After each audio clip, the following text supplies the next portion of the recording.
The alarm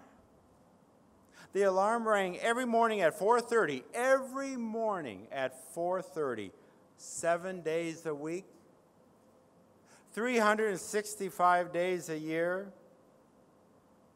Life on a dairy farm is not easy. Our 40 cows had to be milked twice a day, every day, no exceptions. My mother, my father, my brothers, and I all threw ourselves out of our beds, headed out to the barn to begin the twice daily chores. Mom lugged heavy baskets of fodder to feed the cows. Then she joined us in milking the cows. And when we finished, we all headed to the house. We, menfolk, we all sat at the table waiting for Mom to prepare the breakfast. And when we finished eating, Mom kicked into an even higher gear, cleaning the house, doing the laundry, doing all the food shopping, preparing all the meals, cleaning all the dishes, taking care of us kids, us 5 kids, tending the garden, helping us with our homework, ensuring that we got a good education. Running a farm and raising a family, my mom did it all. Never stopping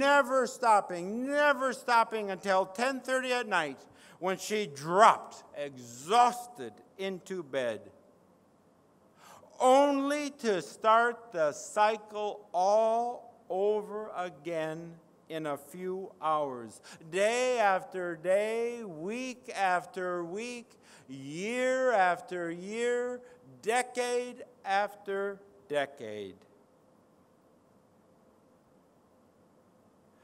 I believe that many women in this room can relate to the life my mother led for those many decades. I believe millions of women throughout South Asia can relate to my mother's grueling schedule of life. As I grew up on that farm, I came to understand that my mother was the foundation not only of the farm, but also of our family.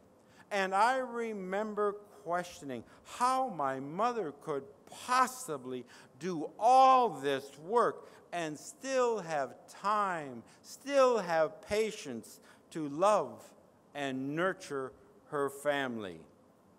I found the answer during later years when I lived with families in villages of Nepal, when I served as a Peace Corps volunteer in then Zaire in Central Africa, and when I worked as a diplomat for decades in India and Pakistan and Bangladesh and numerous African countries.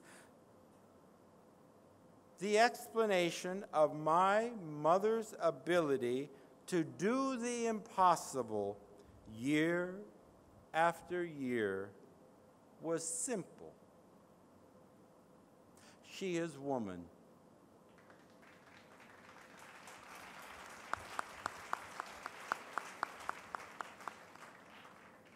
I saw that women in South Asia, women in Central Africa, women in Southern Africa too do the impossible, working non-stop, morning to night, day after day, to provide for their families. Like my mother, these women were the foundation of their families. Living and working in emerging countries for over 4 decades drove home to me a few key lessons. Most important of these is that if one is serious about sustainable development, then one must work with women. As a Peace Corps volunteer working to help farmers improve chicken and egg production, I learned that lesson the hard way. But now I know, now I understand that women are the key, whether endeavoring to improve family well-being, whether endeavoring to improve family health, family nutrition, or children's education. Women indeed are the key. Just as women are key to building strong families, I believe that women are key to building nations. Nations that are peaceful, that are secure, that are prosperous, that are healthy, that are democratic. And this is where you, representatives of the region's women parliamentarians, come in. Who better than you can ensure that your country's women are full players in your country's development? Let me answer my own question. No one is better. You are the best voice of women.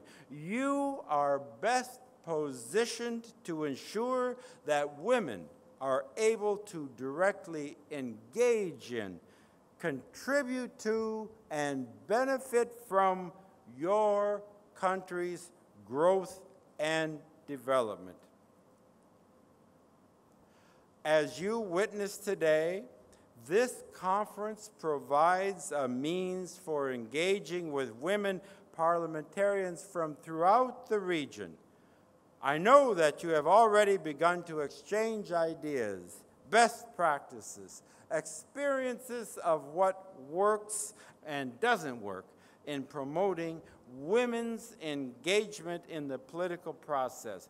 I know that you are already sharing models of how best to engage women in your nation's development and of how best to partner with civil society to ensure that the voice of women is heard in lawmaking, is heard in the policy formulation process.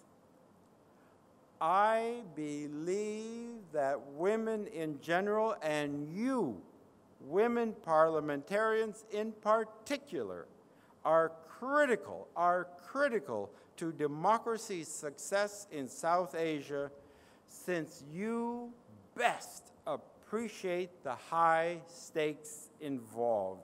You understand the issue at hand is the very nature of the society that your children will inherit from your generation. This conference will enable you to build informal and formal networks with your counterparts from throughout the region.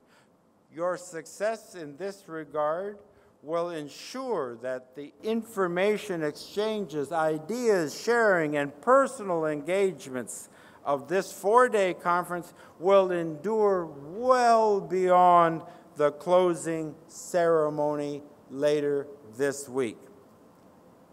I am proud that America and the United Kingdom's Department for International Development are supporting this conference through our partners, the Asia Foundation and the State University of New York Center for International Development.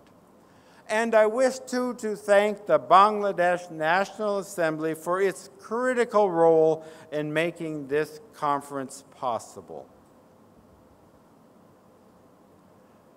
In closing, I wish you the very best as you engage over the next few days with your counterparts from throughout the region to find ways to ensure that the female half of your respective societies can be full participants in the political process to help ensure